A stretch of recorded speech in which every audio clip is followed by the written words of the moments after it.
Alright race fans, welcome again to another set review. Today we're going to look at a Tyco Mattel set. We got this one off of eBay, no box, there was no cars with it, and it was missing I think one piece of track, a couple of other small things, but basically works. So this one is the Hot Wheels Team Race Challenge.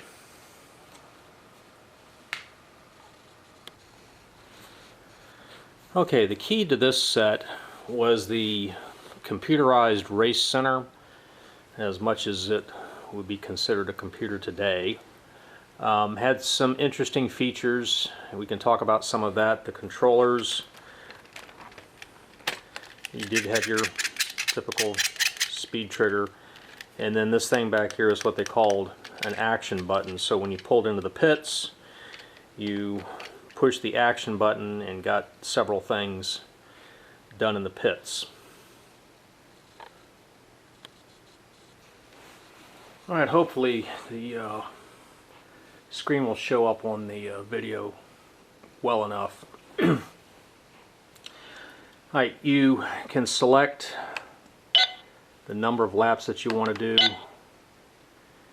and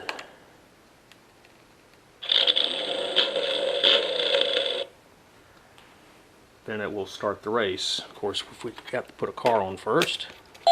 There we go.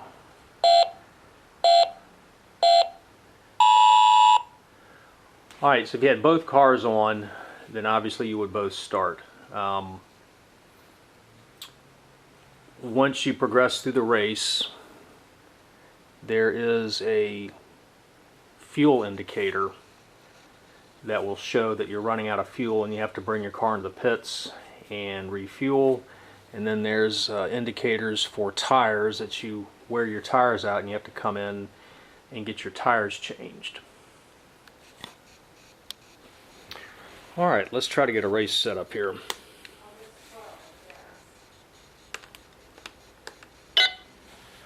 Okay.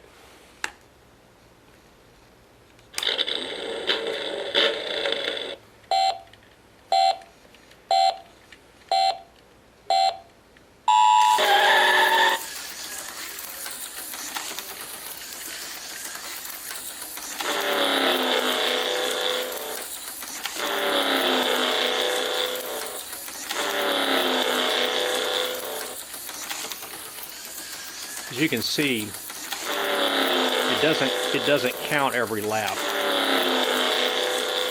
and I'm unsure of why that's the case.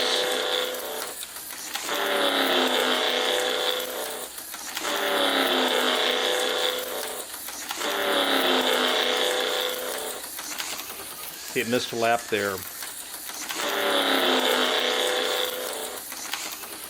Missed a lap there. 2 in a row.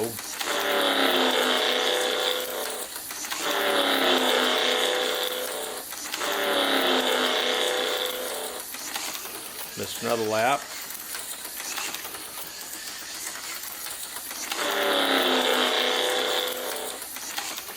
Another lap there.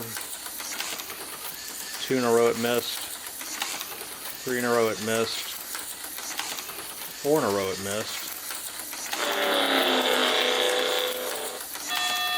Alright, that's the signal to come in for fuel. So now that we're in, then we press our little action button. We have to keep clicking this dumb thing for it to work. And we should be full up.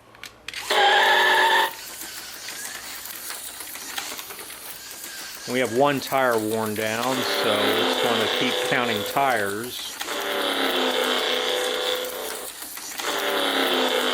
until our tires are wore out. Alright, 2 tires down.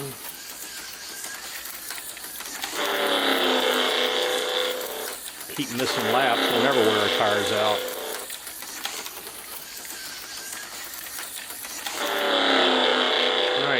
We got a checkered flag, that's the end of the race.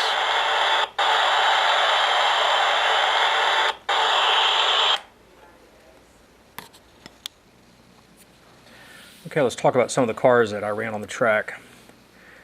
I had bought a new Tomy Mega G Plus car, a new Auto World Super 3. We had a Tomy Mega G Plus car. This one's hopped up with super tires on the rear and an O-ring front end set. And then a Lifelike T car with stronger magnets in the back and a better rear axle set. And on this particular layout, this car here, the Mega G Plus with the hopped up rear tires and front axle set, probably actually ran the best. The transformer that comes with this thing is only 15 volts and is only a half an amp, so it can't push a lot of magnets. So the Lifelike car with the upgraded magnets ran, but not as fast as it could because of the amp draw inhibiting it. The new Mega G car here, it's not too bad out of the box. We put some decent rear tires on it for a test, and it did run a little better. And the Auto World Super 3 actually ran quite well after I changed the pinion gear out of it. The pinion gear that came in it was junk. So this particular example actually was put together pretty well. The hubs and tires are reasonably true and straight, and it surprised me at how well it ran. But probably one of the biggest disappointments in the set was the functioning of the computer. Alright, so as I was telling you, the biggest disappointment is the computer in the set. It doesn't count every lap, and with these 4 different cars it didn't seem to make any difference. It wasn't an issue of pickup shoes or anything like that. I thought maybe perhaps it might have been the speed of the car, but I tried different speeds around the track, and it just, for whatever reason, it decides that it doesn't want to count a lap every now and then. So from that standpoint, it gets a fail. I mean, you just can't have a race if the system doesn't count all your laps. The action buttons are, this function is not exactly intuitive. You have to keep, pressing it, just keep pumping the button when it's in a pit stop or changing tires to keep that particular action segment going. It should, in my opinion, maybe be more where you just press the button and you do what you do and you get your fuel, and once you're done you go. But it's not, and if you quit pumping the button in the middle of a fuel stop, then the fuel quits flowing, and it's unsure what their thinking was in it. So it looks cool, and that's one reason why I got it. I thought it was going to be interesting. I thought the track would run worse than it did. The track itself, the layout, actually runs very, very well. Very pleased with it.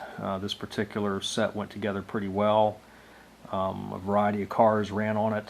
Runs well, but the functioning of the computer gets a fail because it doesn't count every lap, and it's got some other balky features to it. So that's the wrap up on that, and stay tuned for additional reviews as we have time.